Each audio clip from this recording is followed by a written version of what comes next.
the electrons flowing correctly today. So, Well, you know, Doug, you're an aero engineer. Aero engineer, That's your right, degree and stuff. But you got to know a little about everything, right? You got to fix you do. You electricity. have to be kind of.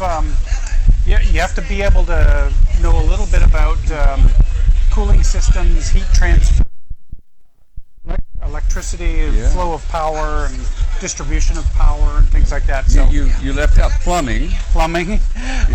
So I was on board for 6 months on board the space station in 2010, and plumbing problem with the potty on the space station. So I figured out pretty quickly that if you can fix the potty on a spacecraft, You're the king. You're the king of the universe. That's right. That's true, man. Yeah. So yeah. Well, you know, hey, I'm thinking back when you worked on the solar arrays. That is a lot of solar arrays out there. That's not any little piddly amount of electricity. That's right. That's some high current out there, man. It's really high current. It's about 210 amps. Yes, Yeah. you heard that correctly, and it's a 160 volt DC power that's running down those solar arrays, and so it can get your attention pretty quickly out there. So you have to be very careful working out around the solar arrays on the space station. Yeah.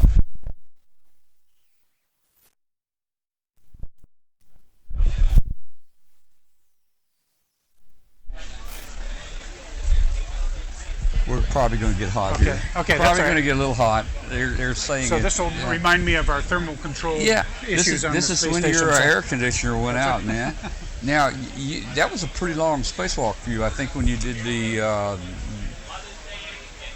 swap out. Yeah, the pump. the first one was over 8 hours, which is normally we plan our spacewalks for about 6.5 hours, and that one lasted a little over 8 hours, and so we had ammonia that got onto our suits, and so we had to make sure that was baked off, so we didn't bring it back inside the space station. So how much air do you carry when you go out? How long could you stay out? So actually, interestingly, the leading consumable is we not only have to bring our own oxygen out to breathe, we also have to scrub our exhalation. We have to scrub the carbon dioxide out of the out of our exhalation, and so we have a canister metal oxide, MEDOX we call it. It's in our backpack, and it's like a catalyst bed that our exhalation, our breath kind of runs over, and it pulls out the carbon dioxide, and that has a capacity. That's usually our limiting consumable, is the ability to scrub CO2. I hate to do this again, but you know what? You know what I'm gonna have to do? I'm gonna have to turn that fan back on. Okay. It's getting really hot in here. I wonder if we could angle it to I don't where know. it doesn't but blow right over actually, the mic. Let's go to low and see. John, you just adjust it. No, I don't really want to. So some people are saying they're hearing wind noise, and some people.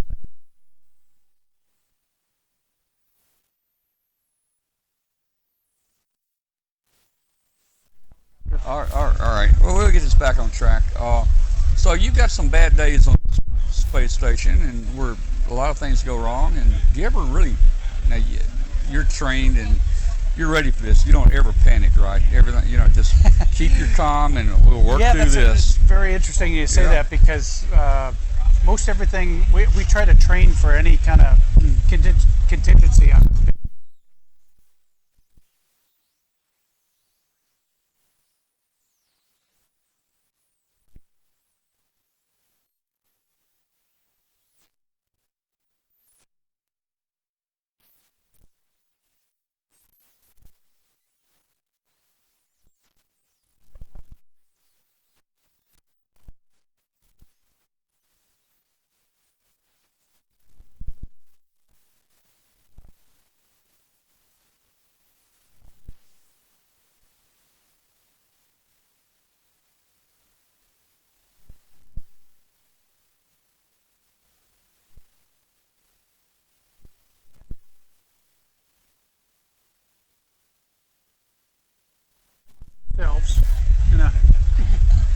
discuss. I asked, of course he's passed on now, but I asked Owen Garriott about that a few years ago.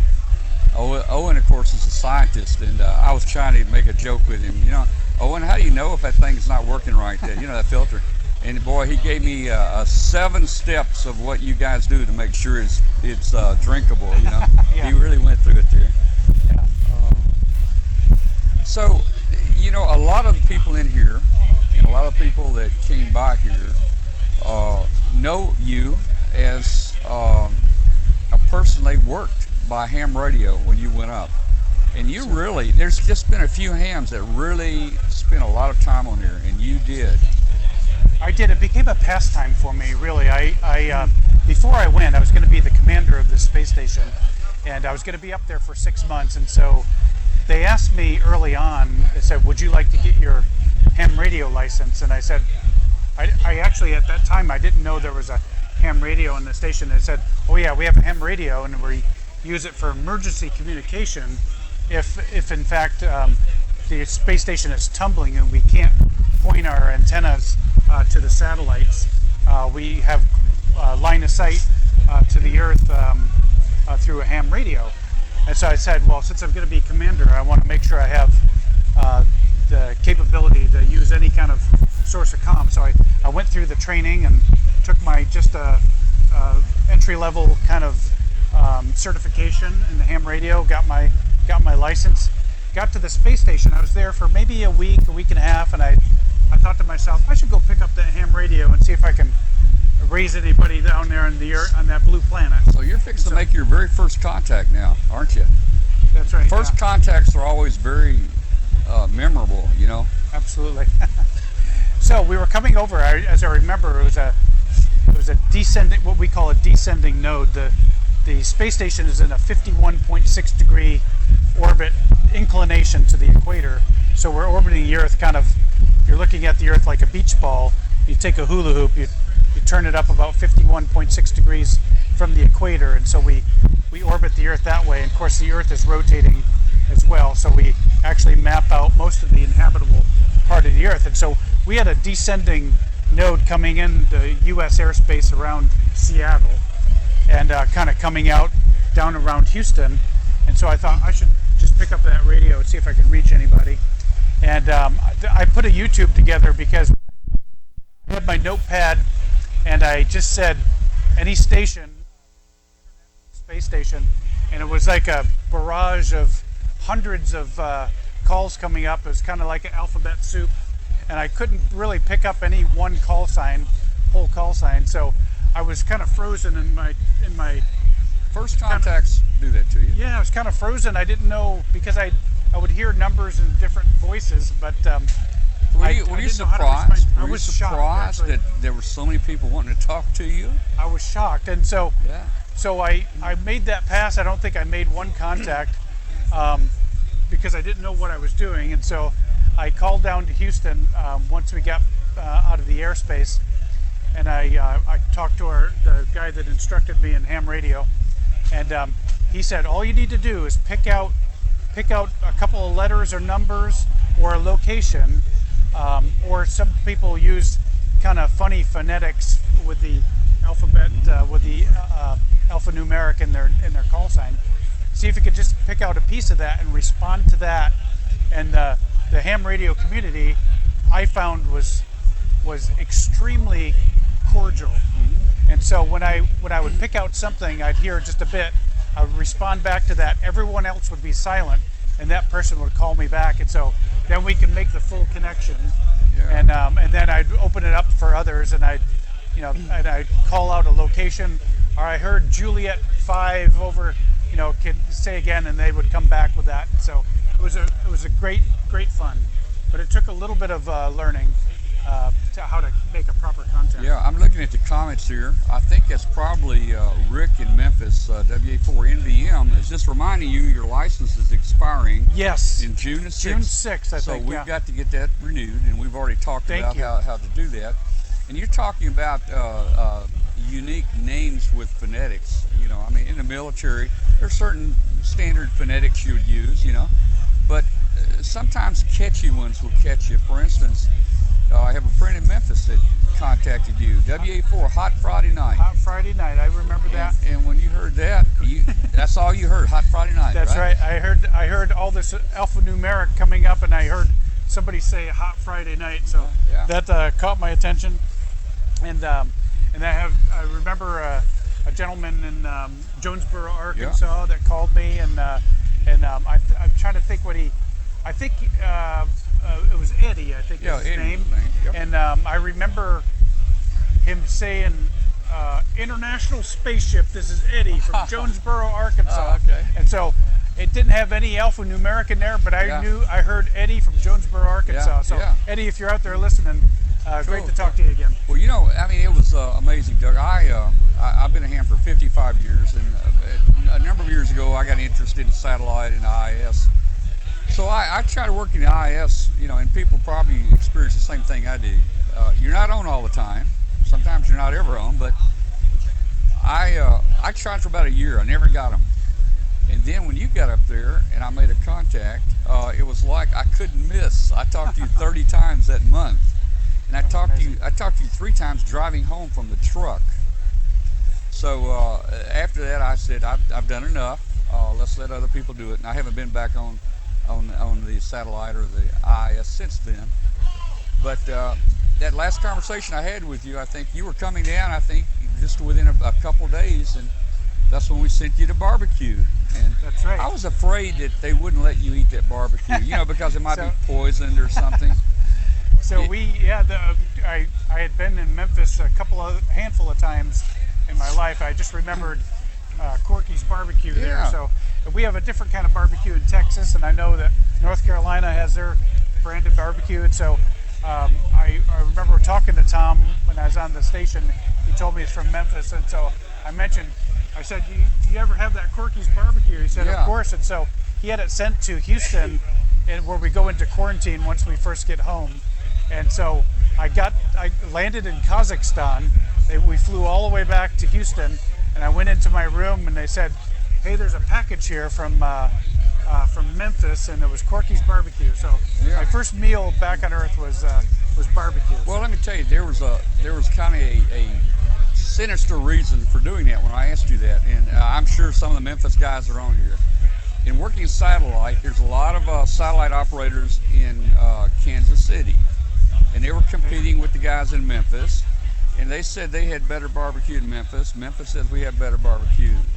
So we decided if we could get someone from the heavens to acknowledge who had the best barbecue, we would win the bet. Well, I'm not allowed to endorse. I know you're not. I have to be like Switzerland. I have to be neutral on this, and so I have to tell you that I think I've tried barbecue from most every place, and it's all good to me. All right. Well, you know what? And since you can't endorse, but I will say Doug did come to Memphis a couple years ago to go to St. Jude. He stayed at a home one night, and I took him to this barbecue place. I won't give the name now.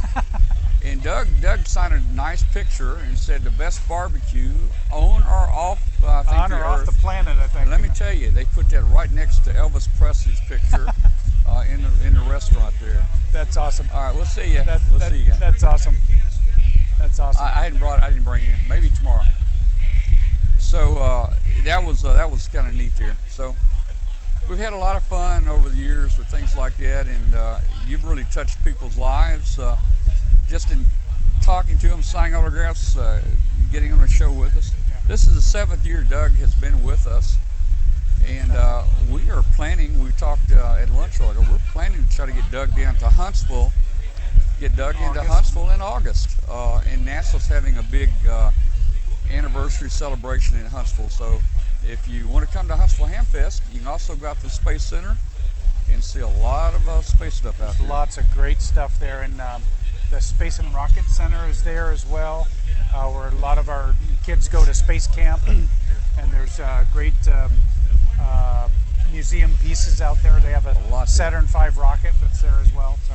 I need to scroll through here and try to pick out some questions. One question from Renee is, have you ever seen a hurricane from space? Yes, I have. In fact, Oh gosh, I know that I tweeted a couple of pictures. If you're on Twitter, first of all, on Twitter I'm Astro_Wheels.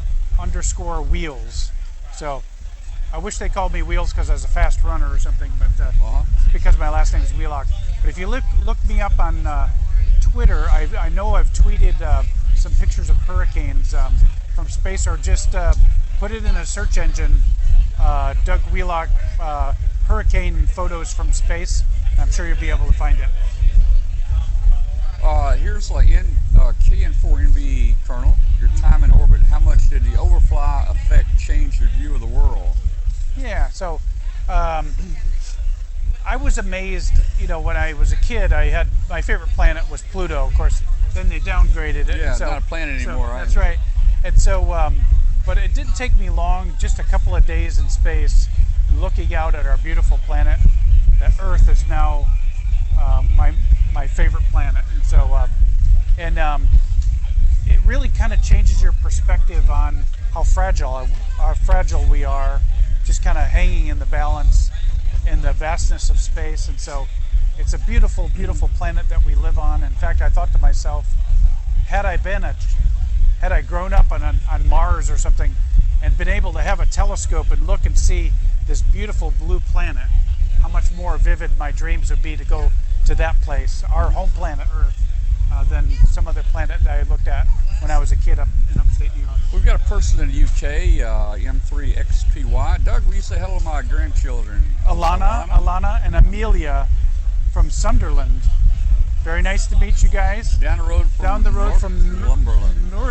Northumberland, okay. Which I believe you have been there. I think I have been there. So hello to your grandchildren, Alana and Amelia.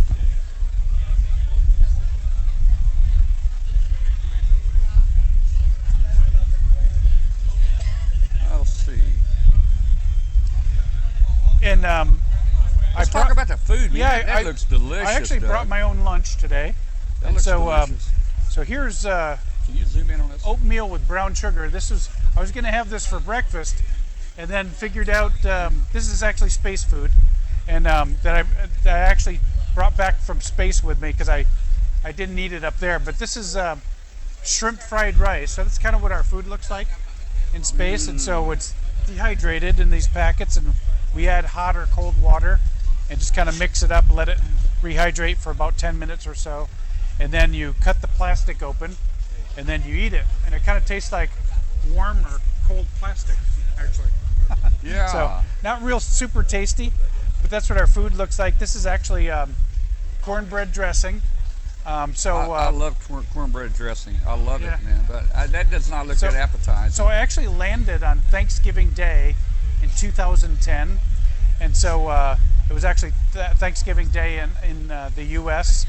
And so just before I got into our Soyuz to come back home, I had a packet of mashed potatoes and a packet of cornbread dressing for my Thanksgiving dinner before I came back to the planet. Now, does that expand a little bit? It gets a little bit larger when you put the water in? It does. And so you inject the water and it kind of puffs up a little bit, and you just kind of break it up and let it soak up the water. And then, of course, when we have, this happens to be an orange pineapple drink, but we drink you can feel the powder in here. We just inject water into here and mix it around. And of course, we have bags of coffee, and we actually have bags that say water on them. So it's actually dehydrated water. You just add water.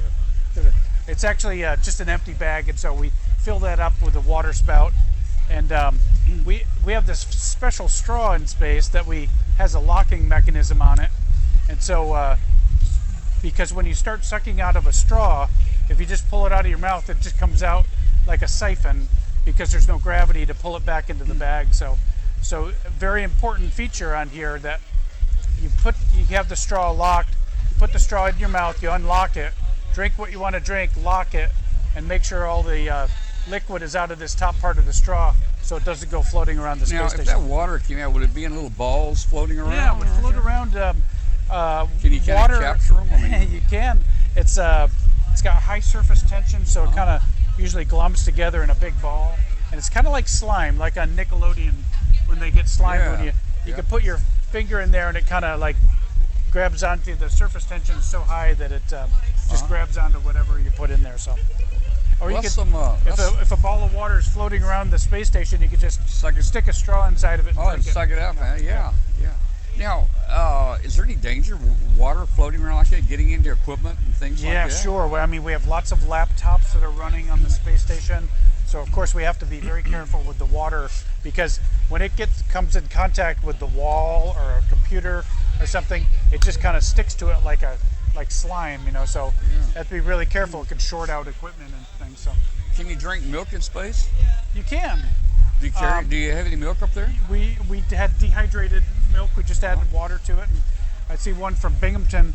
Speedies, I'd never had. Hey, Mike from Johnson City. AB4 Charlie Hotel from Johnson City. I didn't have Speedies from Binghamton up there on the space station, but as soon as I could, when I got home, I rushed to get some. I believe it was Lupos was my first Speedies back on Earth. Hey, let's talk about air leaks, man. Didn't they have an air leak recently, and the astronaut just sealed it with their finger? You know, like the kid plugging the dike. You know, with the we had a leak on one of our Soyuz vehicles not long ago, and I think it was at the beginning of this year or the end of last year, and it was last year, and so we have an ultrasonic leak detection system. So our sensors will pick up a slight decrease in pressure. Your ears are also very sensitive, so if there's more than just a little bit of an air leak, your ears will feel it first, almost like when you're riding in an elevator. You go up with several floors and your ears kind of pop a little bit. You can feel that on the station as well. But we also have, it kind of looks like a metal detector you see people with. We have a headset and a wand. You can hear it, I guess, right? You can hear it with this ultrasonic leak detection. So once we find it, then we have a leak patch kit that we can actually patch up leaky holes on the station. That's really cool. Yeah. Now, I'm always worried about you guys. How do you know you have enough oxygen up here, man? Do you bring it up in your? We do have tanks of oxygen outside the space station. The atmosphere inside is much like we have here on Earth. We keep the pressure about 14.7 psi, which is what we feel here on the surface of the Earth, and we can vary that. And we also keep the air composition about 80% nitrogen and about 20% oxygen, like we have down here as well. And so we have tanks. We have both nitrogen tanks and oxygen tanks that are filled and on the outside of the space station that we could draw oxygen off of. We also have a machine on board the space station, and it's called an Electron, and we can pump water into it. It takes the hydrogen off, and we can use that hydrogen as fuel. It takes the oxygen and pumps it back into the cabin. So, like your sweat from yesterday might be the oxygen you're breathing tomorrow. So it's pretty amazing. Question here from I forget who it was out west. How do you protect yourself from radiation? And I don't know if gamma rays are called radiation, but they'll go through about anything, won't they? Yes, they will. And we have our sleep stations on the space station. We have some shielding on the outside of the space station, and our sleep stations are actually lined with radiation bricks, protective bricks that we have around. So while you're sleeping, there's quite a bit more radiation protection. But we get a pretty high dosage on the space station. And so in some people, you're exactly right, Tom, that the gamma radiation are just high energy particles just go right through the space station, go right through our bodies. And you got your eyes closed? Can you see them? Can you see one go past? I never saw flashes, but some people have reported like light flashes while their eyes are closed. Yeah. It's almost like a particle hitting the optic nerve. So some people, I'd never experienced that, but I did experience vision impairment when I got back to Earth as well. How thick is the wall on the ISS? Not very thick at all. You'd be surprised at how thin it is.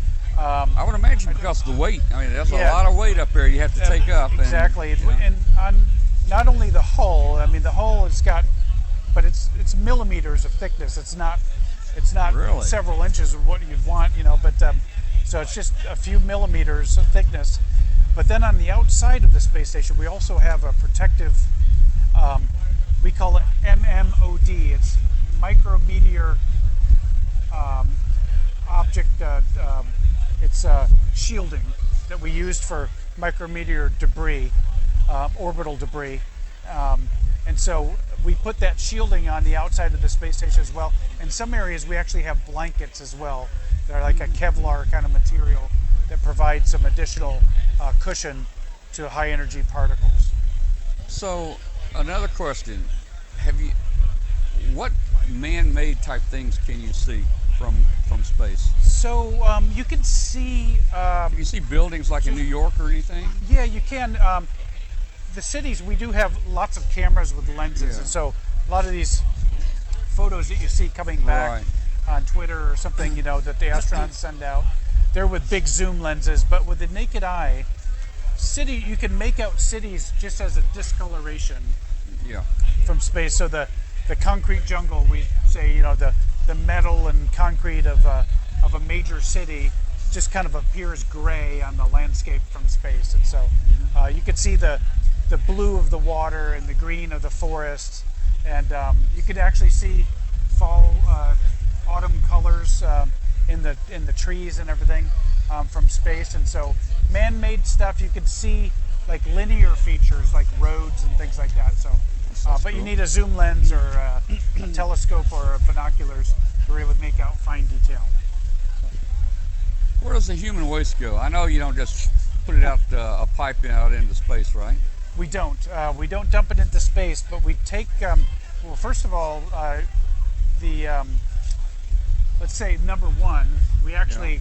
I made a joke earlier on that yesterday's coffee is tomorrow's coffee, and that's true on the space station. That's number one, right? Oh, well.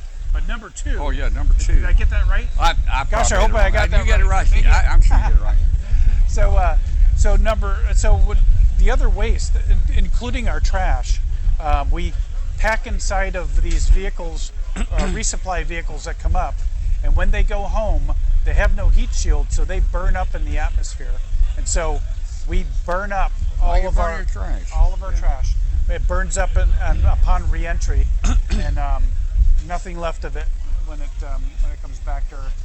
Let's talk a minute about launching these CubeSats. Ham radio operators, we have some satellites that actually go around the Earth, in addition to the space station, that we operate through. And they're little CubeSats. They're about the size of a softball, very small.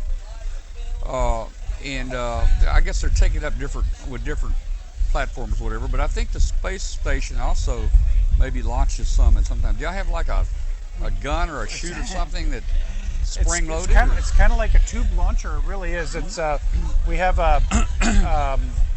like a launching system that kind of kicks it out with a series of springs. It's like a spring that kind of kicks it out, and we make sure we get it at the right angle to get it in the orbit we want it, and it doesn't hit something else on the space station. So we do kind of aim that, and then we send a launch command. Sometimes the commands are pre-programmed, and then those launch out. It's kind of spring-loaded.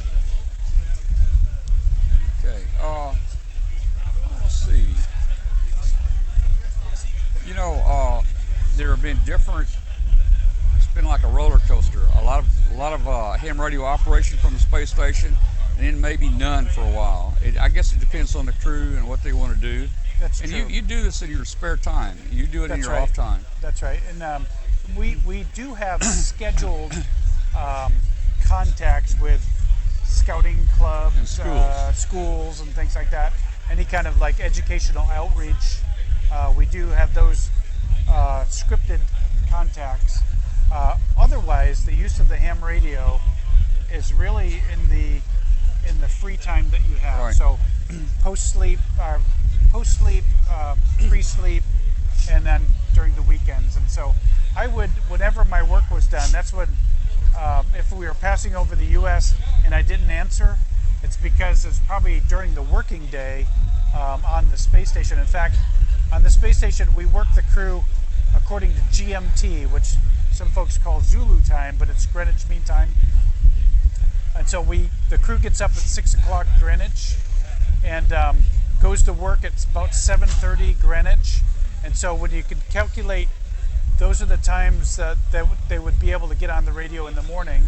And then just before, the time that I loved the most was what we call pre-sleep, when we're done with our work, we're done with our dinner, with our working out, and I would have a couple of hours that some people would write, some people would call home, and I'd do that as well. I would go to the ham radio, especially if I had a good pass over the U.S. or over Europe or Australia were my best contacts. So. Doug, do you, looking out the window, do you ever see any debris floating by? I never saw any debris, and most of it is, we're traveling so fast. We're orbiting the Earth about a mile, 5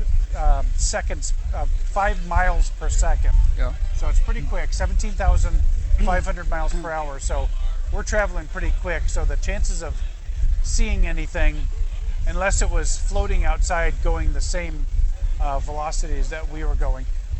There's a lot of stuff floating around out there. There's a lot of space junk. junk. I worry about that. Is it either above you or below you? Well, we try to track what we can, but some small particles we're not able to track. If we can see it, and it looks like, we call it a conjunction in mission control, and so if we see that we're gonna have a conjunction, we could turn the space station to make it a smaller profile, into the direction of the object is coming from, to get as small as possible. We could do that. We can also raise and lower the orbit of the space station, and we can have what's called we call it a PDAM, which is a preliminary debris avoidance maneuver. So we can plan out a maneuver of the space station to avoid any debris that we see coming toward it. So I guess GPS doesn't work very well up here, does it? Our GPS actually, it works well for us. It works, early on. Yeah. It wasn't so good because we were traveling so fast. But now we're really kind of mastering the GPS on board, and it's very, very useful. Basically the same GPS we use here. Similar, yeah. Oh, okay. Similar, yeah.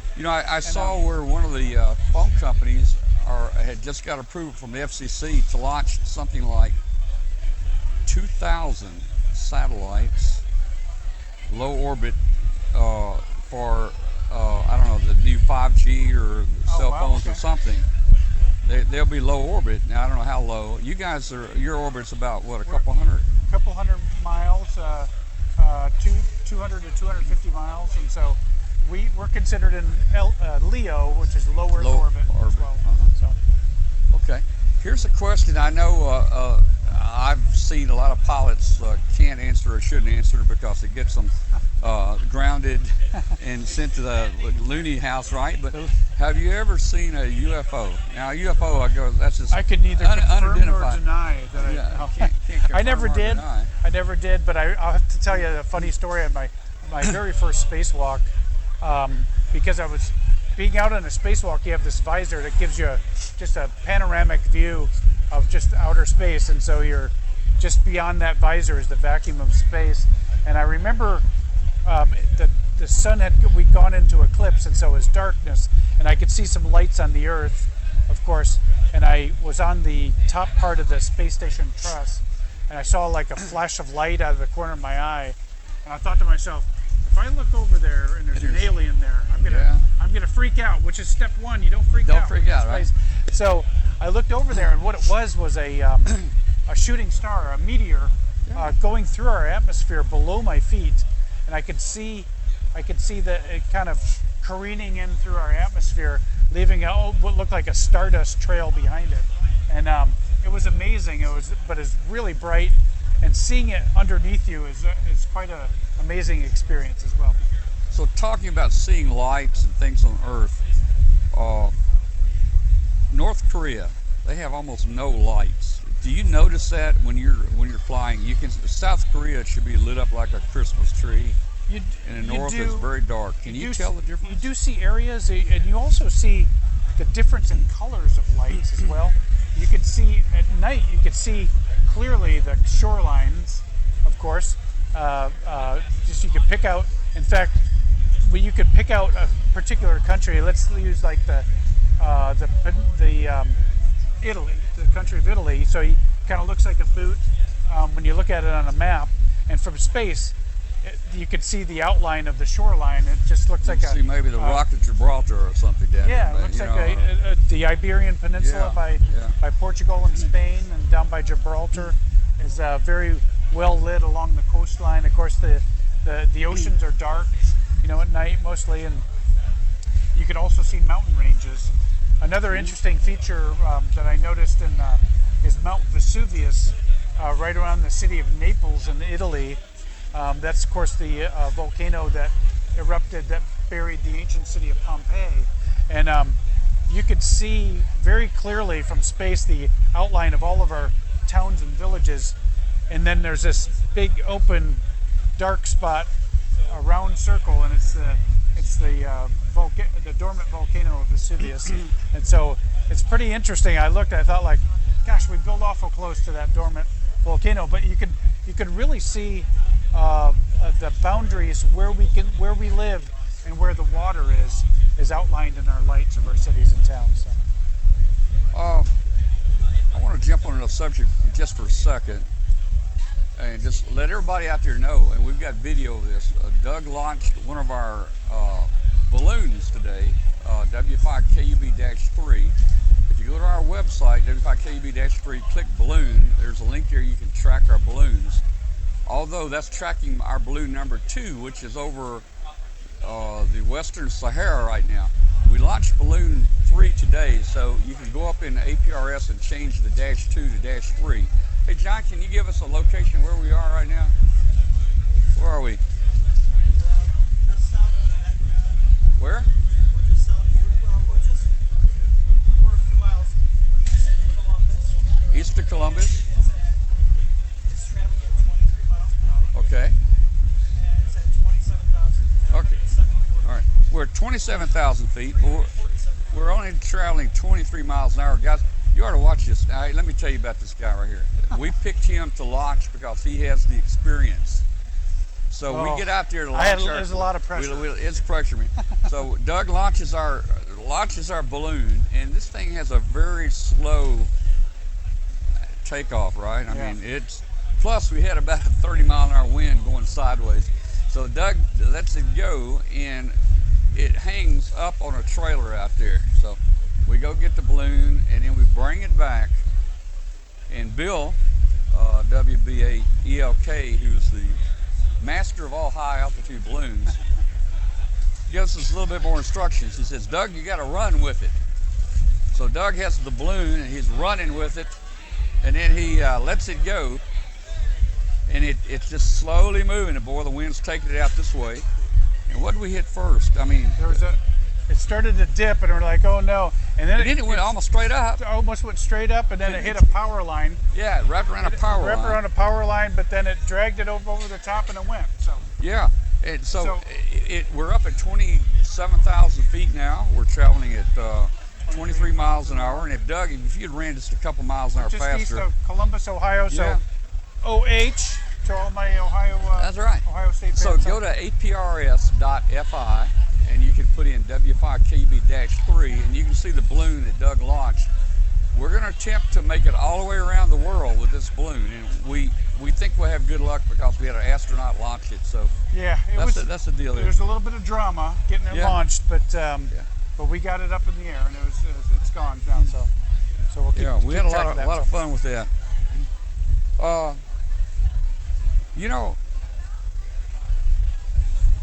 There's some weird questions coming in here. And since we're not FCC, I guess we can cover this. Be nice for this. We can cover this question. Okay. If we were on prime time, kids say we might not. Somebody said, what if somebody passes gas in the space station? Does that cause any problem, or does that kind of get cycled and cleared up pretty quick? Again, I can neither confirm or deny. I understand it. Yeah, okay. Let's see what we got here. But I will say that we don't have a lot of changes of clothing on board, and so you just kind of wear your clothes until they're getting kind of smelly, and then we put them away in the trash bags. And But I'm sure all that odor is recycled somehow where you can breathe it again the next day. But it's clean. Yeah. Yeah. I miss the smells of the earth, to be honest with you, when I was up there. So Well, that's one of the things you commented about when you landed November 28th. that's right. It was You Thanksgiving Day, commented 2020. about smelling grass. Now, can you smell that before you open the hatch, or No, or- after we opened the hatch, we actually landed in Kazakhstan. We land on land in the Russian Soyuz under chutes, and there was a little bit of snow, and we land in the Kazakh steppe. So we kind of we hit, and we bounced, we dug up a big divot of dirt, and then we rolled over, and so we dug up a bunch of dirt, and there's of course a lot of grass there and water, and so when they popped that hatch open, the sweet smell of the earth kind of came flooding in, and it made you realize at that moment, because we don't have a shower on the space station, it had been 6 months since I had taken a shower, and so when that sweet cremates. You know, I watched you guys. They carried you out and put you in these chairs. You know, that was kind of interesting. You looked like you recovered better than the other two. The lady, was it Sharon or what was her Shannon. name? Shannon. And then the Russian guy was with you, I think. Fyodor, your chicken. Fyodor. You really look good. Shannon looked like it affected her more. I don't know. How long does it take you to really walk? You know. Well, everybody's affected in some way or Yeah. another, and some things come back quickly. Some things, my eyes were damaged, which I didn't expect, and that was more of a lasting, kind of permanent damage to my eyesight, which I wasn't really expecting. But it helped us in the process of trying to determine how we're going to take care of our humans, and if we're going to send them to Mars to be on the surface of Mars. It's going to take several months to get there, several months to get home, and so we need to be able to take care of our astronauts as well. So everybody's different, a little bit different in those respects. I'm hearing that it's not many years before we go to Mars. Is there any estimated date? Yeah. So well, we're going to be back on the moon now. We had just in the last couple of weeks, we have the charge now, and the mission boots back on the moon in 2024. So just 5 years away from landing boots back on the moon. So, would you like to do that, Doug? Would you actually go to the moon? I'd love to do that. But I know that all my other astronaut buddies would probably love that as well. Yeah. So as long as I could be involved in the planning and getting things ready and the training and all that, it's more of a team effort for us at NASA. So it'll be just great to see humans back on the moon, and of course I would love to do that, but I also would love to see us get back there safely as well, and safely back home. Hey, I did want to say about the re-entry, if you're on Twitter, my Twitter handle is astro_wheels, and just last weekend on Mother's Day, I put a tweet out there with a picture, because when I was coming back home in the Soyuz, my mom was so worried. I called her from the space station. She said, "I'm so scared about this re-entry in the Soyuz. How will I know you're okay?" And she said, "Is there some sort of sign you can give me to let me know that you're okay?" So, and I made a sign for my mom, and so you'll have to go to Twitter, astro_wheels, and there's a picture on there of the sign that I sent my mom. I think it said "Hi, Mom." That was a cool sign. Guess who's on here? There's a person on here named Kelly, and a Kelly puppy, or what was it? Let me look back up. Let me look back up here. Oh, here we go. Puppy Wheels. Just passing out a quick hello to Wheels from Mrs. Wheels and Puppy Wheels. It's great to see you guys. Thank you. Who is Puppy Wheels? That's little Lily. We had a big hurricane come through South Texas.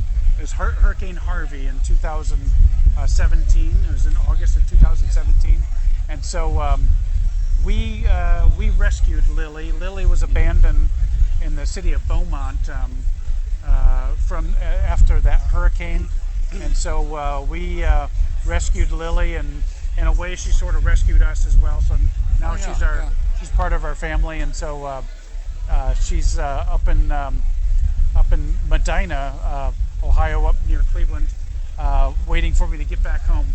to do a squirrel hunt. I go on walks with Lily, but she considers them squirrel hunts. So Oh, she yeah, likes to hunt the yeah. squirrels.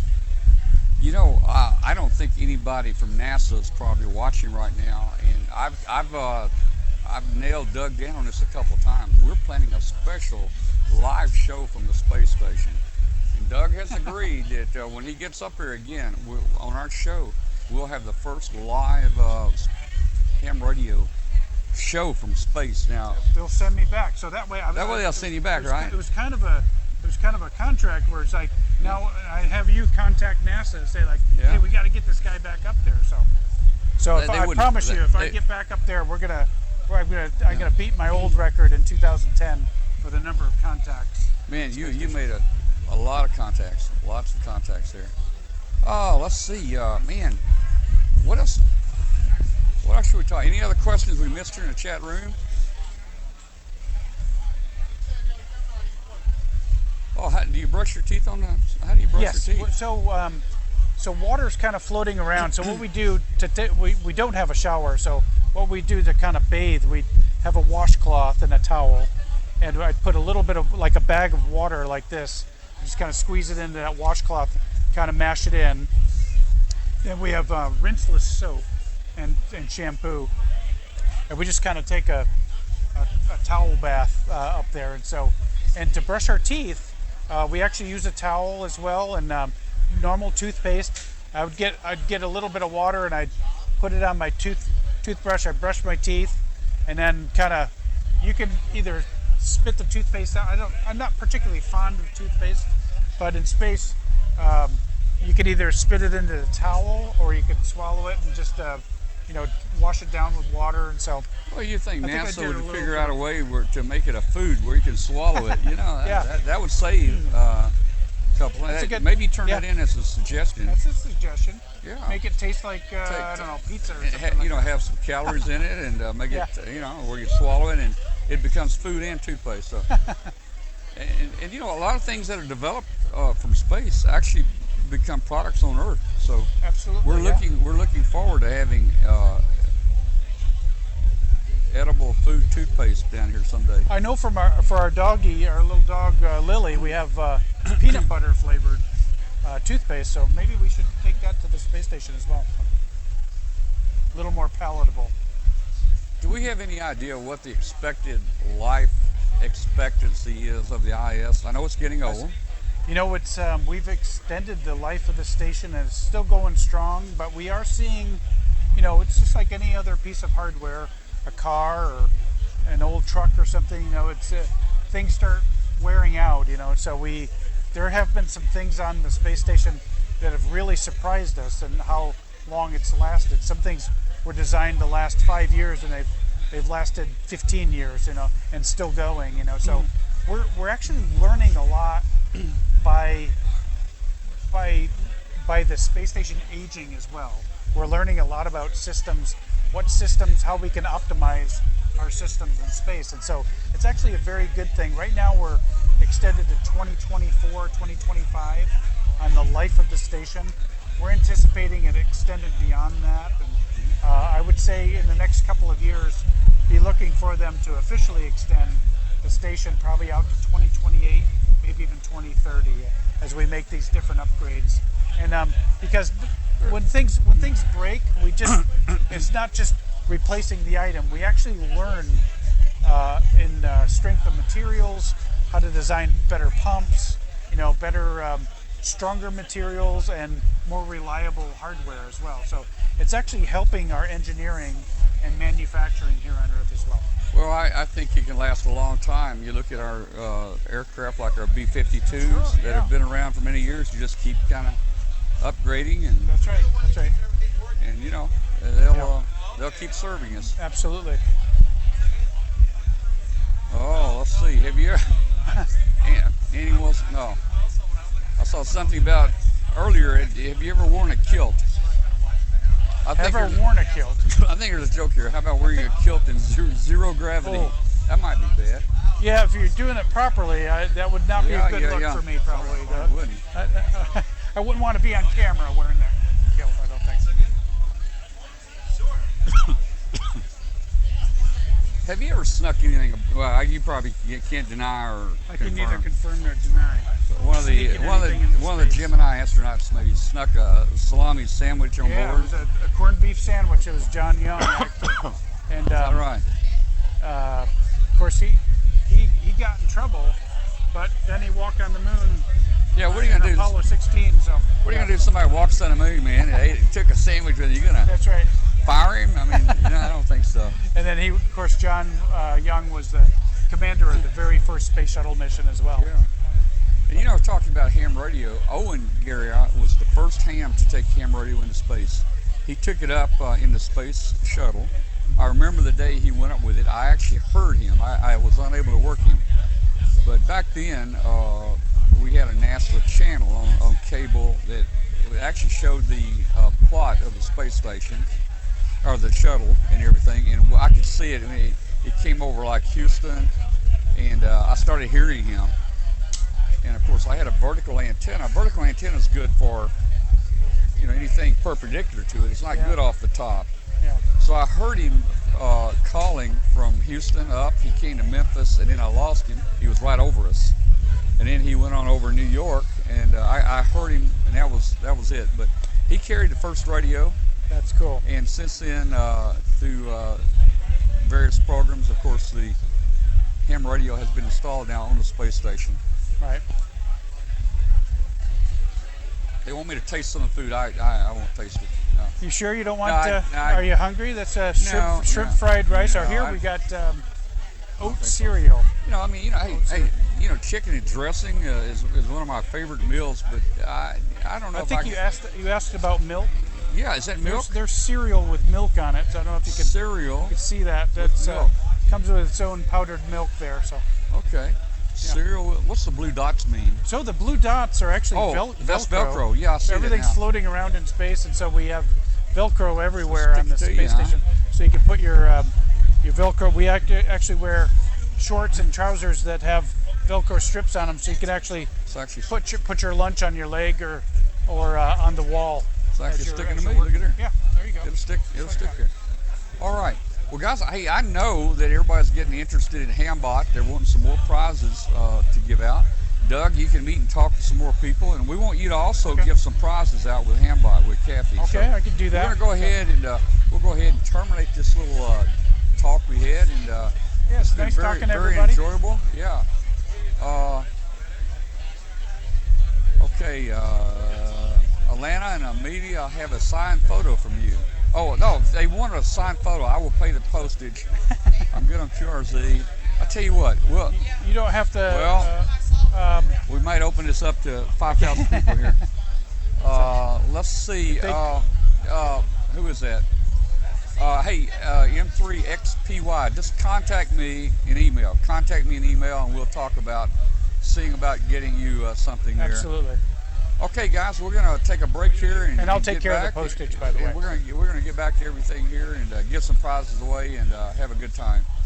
Thank you guys. 73 to everybody, and thanks for inviting me back to Hamvention. It's great being here. Oh, and for you guys who didn't know, Doug is retired now from the Army. Colonel Doug is retired. No more Army. No, But you'll no still more be- Army. It's still kind of. I Yeah. guess you can never get all the Army out of. You can, Oh, yeah. You can take the guy out of the Army, but you can't take the Army out of the guy. That's right. So, And I soldier. didn't feel like it about the Air Force. I was not a lifer like you. I was in for a little over 4 years, and I love the military, and man, I can't say enough about them. It's Armed Forces Day today Yeah. as well. So for everybody out there that's served or has a family member that's served or knows somebody that's serving, reach out to them and let them know. I'm reaching out to you guys to let you know how much I appreciate your service. Just I know the time and sacrifice that goes into that, and so thank you for your service. Whichever service, even though I'm an Army guy, so I have these are Army wings, and so we always tell our Air Force brethren they're really the Army Air Corps, and so That's right. So thank you for your service in the Army Air Corps. We used to be together at one time, didn't we? That's right. That's Now, right. so I see another thing here. I can't, let's see, Kelly, cover your ears. Cover your ears, Kelly. We haven't cleared this with Kelly yet. Oh goodness. I've already talked to Doug, guys. There's a question here about getting you down to Huntsville.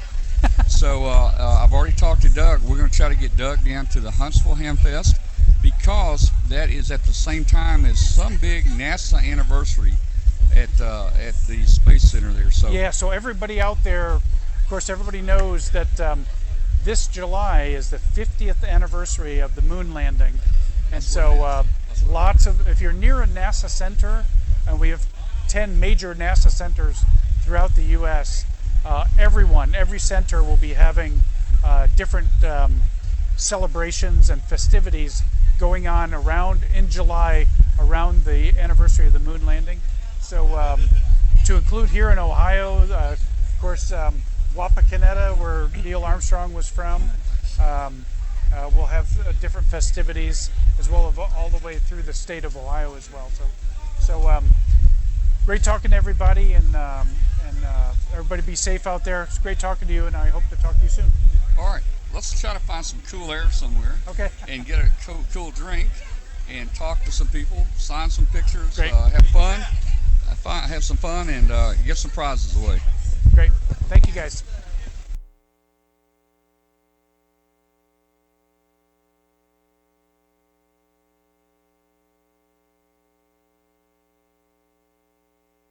It's awesome. Yeah, I had to step outside for a minute. he got a chub. Yes. That's because I'm popular, man.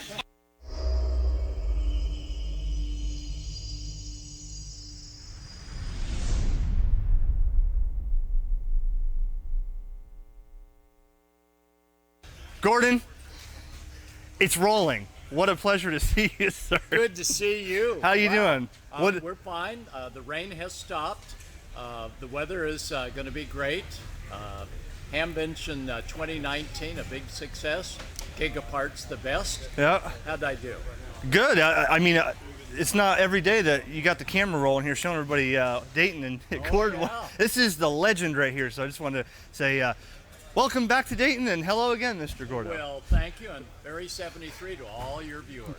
Good morning, everyone. This is Eric, KJ4YZI with Ham Radio Concepts, and a lot of video to be made here at Dayton Hamvention 2019. I'm here before it starts and everybody's setting up. I wanted to just give you a brief look before it gets busy, and then I'll jump right into it and show you what happens with the mayhem here of the people that storm into this place.